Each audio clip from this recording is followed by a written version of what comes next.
Ngeze ku rubuga ngizi njyewe narababwiye ni ibi bintu uyu mwaka dutangiye wa 2025 ni umwaka ugiye kugira amezi menshi cyane menshi uretse wumva umukobwa hano uretse wumve mwabahungu mwe mugerageze mukora ko mushoboye mukora wo mushoboye mukora uko imbaraga zanyu zingana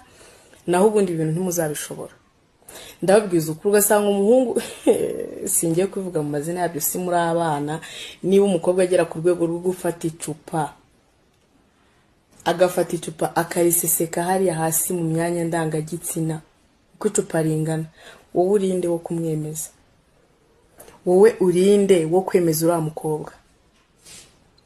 ubushize mwumvishe inkuru y'umwana w'umusore waguye hejuru y'umukobwa ndababwiye ngo nimudakora mushoboye muzapfa